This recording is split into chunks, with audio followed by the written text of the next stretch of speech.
Hey guys, All in Crypto here, and welcome back, ladies and gentlemen, for another YouTube video. I hope you've all had a smashing Saturday so far. We have got a lot to talk about in this daily cryptocurrency market update, so strap yourselves in, guys, because there's going to be quite a lot of useful information thrown at you in this video.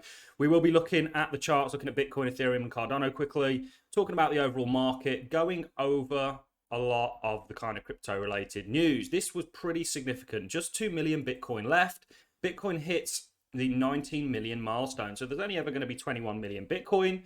One reason I'm so bullish on Bitcoin and crypto generally is because it is largely deflationary, I guess, or not as inflationary as the system that we weigh it against, which of course is the US dollar and the fiat systems that are infinitely inflatable at this point. You know, we're living in a joke economy, in my opinion, and we are going to be touching on that in this video. So we are going to fly through some news, talk about what happened yesterday, pretty much right off the bat, and then I'm going to be quickly bringing up the yield curve. Now, tomorrow, I have an interview with Francis Hunt, who is somebody who is very knowledgeable on markets across the board, and we go into great detail about, or we go into quite a bit of detail about the yield curve, why this is significant and why this is significant to the cryptocurrency space, because we're at a kind of dangerous point where we currently are. And typically when we get this low, a deflationary event takes place. Of course, the last one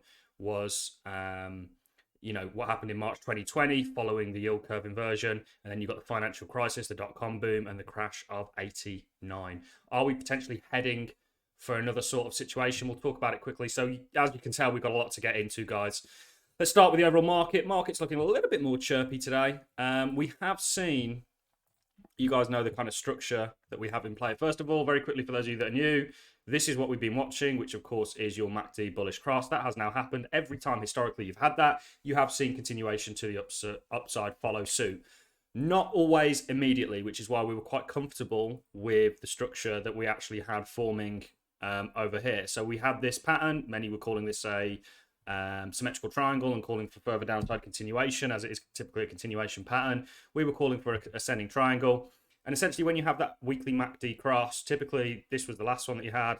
You have a period like this, or you have a period like this before you get obviously more macro continuation. But this structure was beautiful. We had this kind of coiling up. We've broken it, and we did say very likely to flip what was significant resistance as now support, and you seem to have done that, and you're climbing your way up. You need to break this previous high because you don't want to start making marginally lower highs or even marginally higher highs. I'd like to see a convincing break there. This is also a very significant level, guys. Can you see? Extremely significant. It's played a big role in the Bitcoin chart, and we need to get above that, stay above it, and convincingly do so. But things don't look too bad at all. I am expecting that continuation given what's taken place. You know, there's lots of different variables that you have to add in. You don't just look at one indicator and go, okay, that's saying this is going to happen. You want to paint a picture, which is what we try and do for you on these videos, of the direction the market could go in based on a number of different things. And certainly when you look at the weekly, you know, I am expecting that continuation. Of course, Ethereum is largely going to follow Bitcoin. It broke out of this broadening structure. You have seen a break, we have seen a slight pullback, and we are looking for continuation. Of course, that's very heavily dependent on Bitcoin. Of course, Ethereum have a lot going on internally. You know, we are looking for the ETH2 merge whenever that actually arrives. I've certainly been waiting. I've been Ethereum a very long time. I've been waiting for that for quite a while, but I do think it will come eventually. It's just been a bit of an uphill battle getting there, and you know, the reason being is this is not a simple task. You know the story for ADA. You know, we are looking at that continuation. We did cover it, and we do daily Cardano videos, so we're not going to go into too much detail at all on ADA. Yesterday was the non-farm payroll. Now, this gave markets a little bit of potential reassurance. You know, you saw quite a buy-in wick. Of course, this is the S&P. It's not open on the weekend. You saw a buy-in wick come in here on really the back end of this data. Economy added 431,000 jobs in March 2020, despite worries over slowing growth. I just don't really like the data that the government produce, full stop. Doesn't really matter what government it is. because they have an agenda to fill, and they'll, you know, sort of twist things around to fill it. But you know, we are seeing a job growth despite everything going on. But how long does this continue for? You know, we've got rising interest rates, which they're only going to be able to rise so much. Again, we cover that in the video that we've got coming out tomorrow with Francis.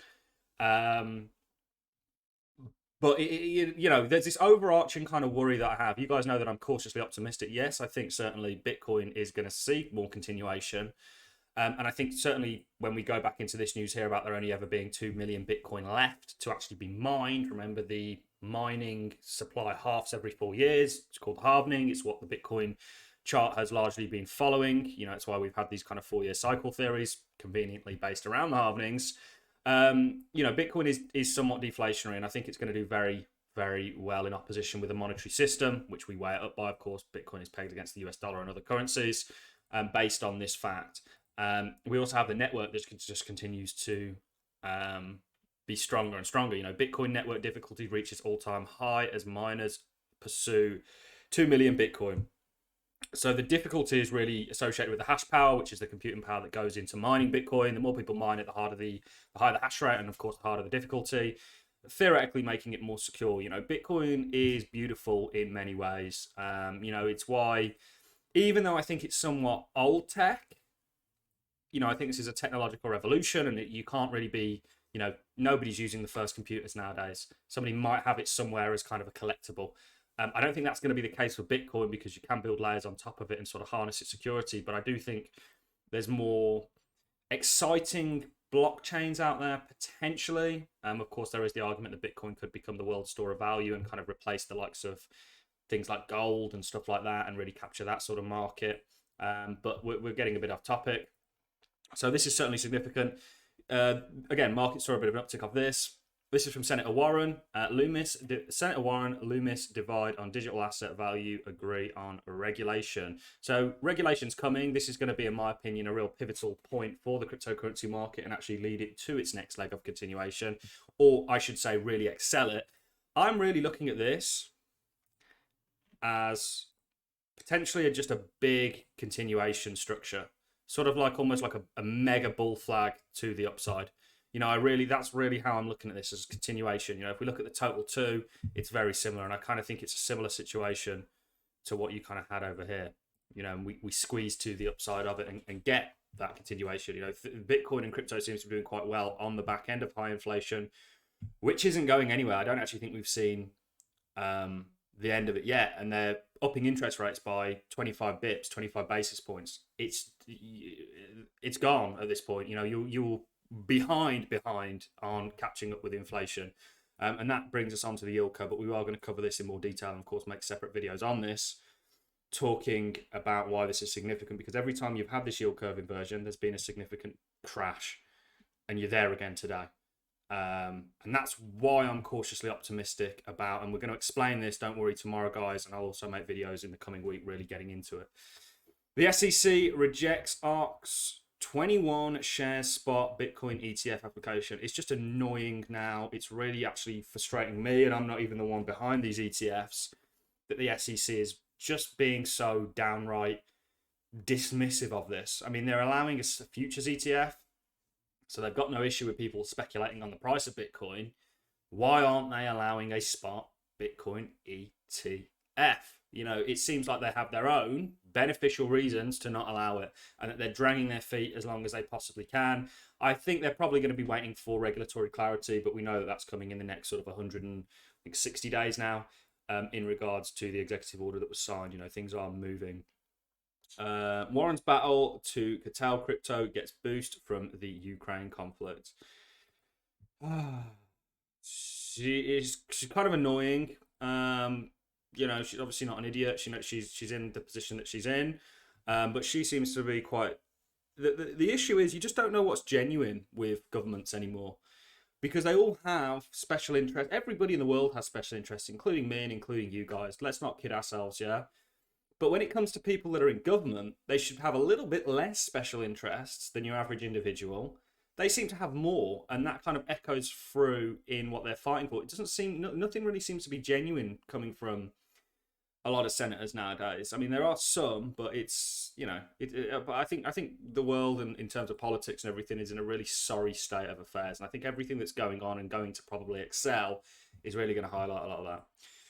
So the yield curve, we'll leave this till tomorrow, but basically, you know, it's when your longer sort of yields from longer term bonds, like your 10 years, actually you get less of a yield than your shorter ones, like your 2 years, when theoretically you should get more for locking your money up for a longer period of time, kind of like how you hex guys do it potentially. But this potentially spells trouble. This is why we're cautiously optimistic. Something could kick off a year down the line, 6 months down the line, we just don't know, but there is quite a high likelihood, given everything that's sort of brewing at the moment, that something does indeed kick off. But that's really all I have for you in this video, guys. If you have enjoyed this content, a like is always appreciated. So is a comment. The overall message right now is we're positive, we're optimistic, but remember, we're cautiously optimistic. Thanks a lot for watching, ladies and gentlemen. Enjoy your Saturdays, and I'll catch you all in the next YouTube video.